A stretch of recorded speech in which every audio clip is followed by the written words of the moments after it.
एमती थरे हिंचड़ माने पणस कठा तरकारी बनातु आपण माने जानी परिबेनी चिकेन मटन खाऊ माने खाउचंती कि हिंचड़ तर चिली खाउचंती जम्मा टिके भी जानी परिबेनी। नमस्कार मु दीप्ति के डेली ब्लॉग्स को आपण मानक स्वागत करुच्ची। मो एपटे हिंचड़टा काटी नहीं काटी सारा परे ताको आमे कॉर्नफ्लोर टिके दबा कॉर्नफ्लोर दे सारा परे सेथि टिके अल्प टिके लूण पकेइली हळदी जमा देबेनी काहेकि ना तळे पुड़ी जीवो। तापर टिके अदा रसुण पेस्ट देदेली ताको भल भाव रे गळै देली। एपटे पैन गुटे गरम करिकी सेथिरे मु टिके तेल देदेली।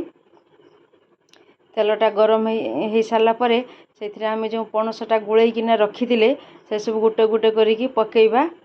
तापर ताको एपट सपट करिकी नाड़ीबा।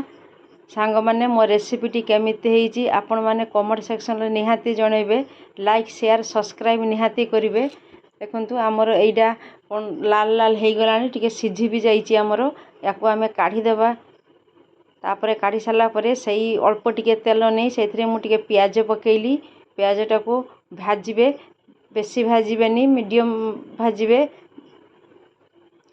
प्याजटा हमर सिझी आसिलानी सेइथिरे मु अदा रसुण टिके टिके जो रखिथिली पेस्ट माने छेंची किना देइजी अदा रसुण से अदा रसुण पेस्ट टिके पकेइबा। पकई सारा परे याको अल्प अल्प आमे टिके नाड़ीबा। एटा हमर हेइ गलानी से तापरे जो बड़ बड़ प्याज काटिकिना रखिथिली सेटाको सेथिरे टिके पकेइबा। जस्ट खाली पकेइकी एपट सेपट करके टिके नाड़ी देबा। तापरे मु सेठी पकेइली हळदी गुंड काहेकि ना मु हिंचड़े हळदी पकई नथिली हळदी गुंड टिके लंका गुंड टिके पकई अल्प टिके पानी देली। पानीटा मोर फुटी आसिलानी तापरे जो हिंचड़ाटा छाणिकिना रखिथिली ताको सेथिरे पकेइबा। पकई साला परे ताको एपट सेपट करिकी टिके नाड़ी देबा।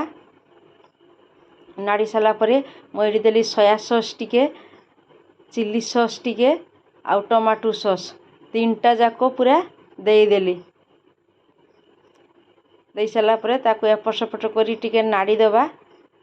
नाड़ी साला परे मु ता सेइथिरे पकेइली हमर कॉर्नफ्लोर गुंड से जो कॉर्नफ्लोर गुंड को पानी करिकी रखिथिली सेइथिरे टिके पकेइबा। पकई साला परे ताको फुटीबा पई टिके छाड़ी देबा कवर देई 2-3 मिनिट।